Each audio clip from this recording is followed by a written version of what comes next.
السلام علیکم ورحمۃ اللہ وبرکاتہ۔ میرا نام ہے عابد علی اور میں اپنے چینل علامہ عابد علی اشرفی سے آپ سے مخاطب ہوں۔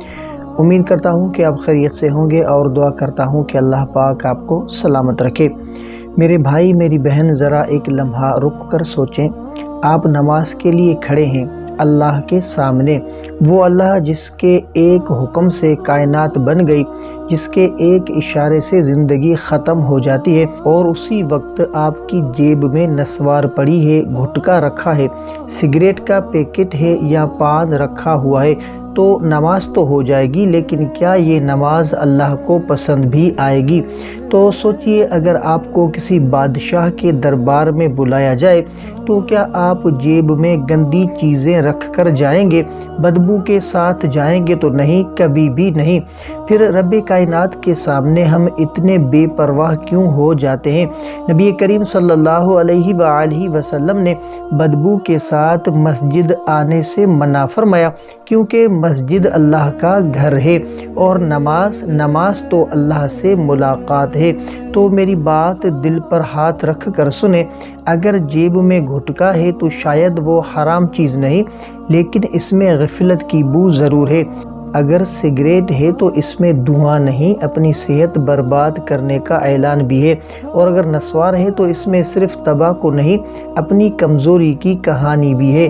اللہ کے سامنے کھڑے ہو کر بھی ہم دنیا کی عادتوں کو چھوڑ نہیں پاتے۔ بہتر یہی ہے کہ نماز سے پہلے جیب خالی کریں، منہ صاف کریں اور دل بھی صاف کریں، کیونکہ اللہ صرف جو وہ جسم نہیں دیکھتا، دل بھی دیکھتا ہے۔ تو ذرا تصور کریں کہ اگر آج کی نماز آپ کی زندگی کی آخری نماز ہو اور آپ اللہ کے سامنے کھڑے ہو اور آپ کی جیب میں وہی چیزیں پڑی ہوں جنہیں چھوڑنے کا آپ نے کبھی ارادہ ہی نہیں کیا، تو قبر میں کوئی نسوار کام نہیں آئے گی، کوئی سگریٹ ساتھ نہیں جائے گا، کوئی پان آپ کو بچا نہیں پائے گا، وہاں صرف نماز کام آئے گی، وہ بھی وہ نماز جو ادب اور خشوع کے ساتھ جو وہ پڑھی گئی ہو۔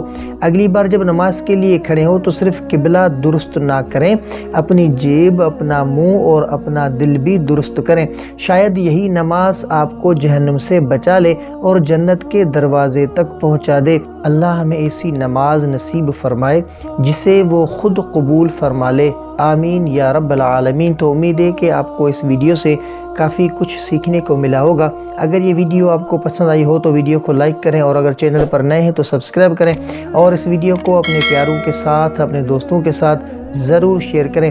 اگر آپ کا کوئی ایسا خواب ہے جس کی آپ تعبیر جاننا چاہتے ہیں تو کمنٹ کر سکتے ہیں، انشاءاللہ آپ کو آپ کے خواب کی تعبیر اسلامی تعلیمات کے مطابق فراہم کی جائے گی۔ تو ملتے ہیں اگلی ویڈیو میں، تب تک کے لیے اپنا بہت سارا خیال رکھیں اور ہمیں اپنی دعاؤں میں یاد رکھیں۔ السلام علیکم ورحمۃ اللہ وبرکاتہ۔